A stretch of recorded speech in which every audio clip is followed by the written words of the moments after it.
Ako si Rina, 20 years old, third year college student sa isang university sa Maynila.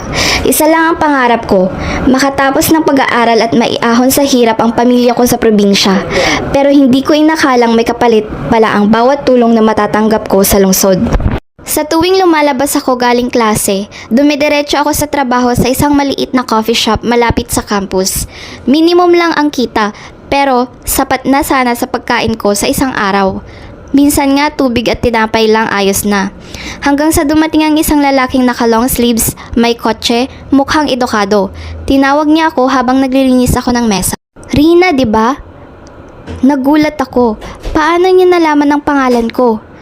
Lagi kitang nakikita dito. Lagi kang pagod. Gusto mo ng mas maayos na buhay? Tanong niya sa akin. Ngumiti siya.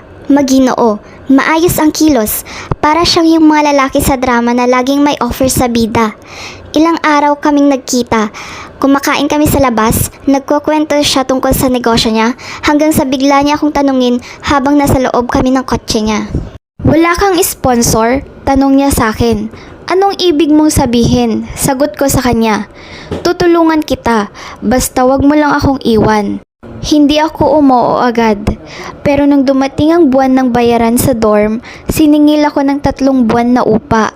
Tumawag si mama, umiiyak, walang pambiling gamot si papa. Hindi ko na alam ang uunahin ko. Kaya napagdesisyonan kong i-text siya. Tinext ko siya, pwede ba tayong magkita? Nagsimula na ang lahat tuwing weekends. Pumupunta ako sa kondo niya. Binigyan niya ako ng bagong phone, nagbayad ng tuition, pinapadalahan ng grocery. May kontrata kami na hindi kailangang sabihin. Basta wag akong magtanong at wag akong makikialam sa buhay niya. Hanggang sa isang gabi, habang tulog siya, tumunog ang phone niya. Isang message ang lumabas. Bakit hindi ka umuuwi? Ayaw na sa'yo ng mga bata. Nalaglag ang puso ko. Hindi ko alam kung ano ang mas masakit. Ang totoo o ang sarili kong pagpili sa kasinungalingan.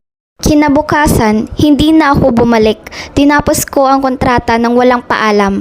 Bumalik ako sa coffee shop. Nagsimula ako ulit. Nag-apply bilang student assistant sa mismong university. Mahirap, masikip, pero totoo.